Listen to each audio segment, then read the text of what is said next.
அன்பு நண்பர்களே, அப்சல் ஒரு கேள்வியை கேட்டான். அத்தா, நான் அறிவாளியா இருக்கணுமா படிப்பாளியா இருக்கணுமான்னு கேட்டான்.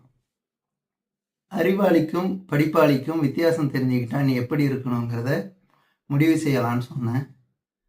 அப்படி கேட்கும்போது ஒரு சின்ன கதை. ஒரு ஓட்டப்பந்தயம் இருக்கு.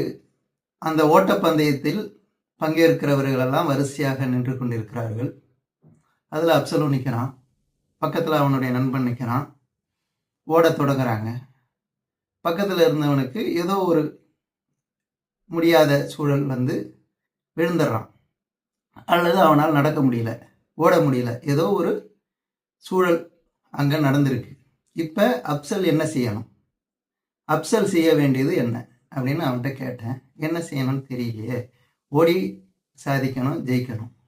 ஆனால் கூட வந்த நண்பன் நடக்க முடியல, அல்லது அவனுக்கு ஒரு சின்ன இடையூறு நடந்திருக்கு. இப்போ என்ன செய்யணும்?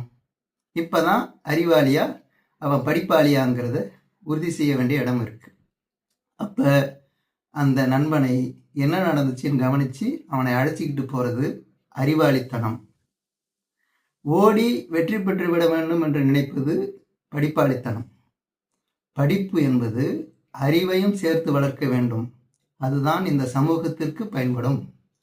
தான் மட்டும் வெற்றி பெற வேண்டும் என்று உந்துதலை தருவது படிப்பு. ஏட்டில் வரக்கூடிய சொற்களை அப்படியே மனனம் செய்து இந்த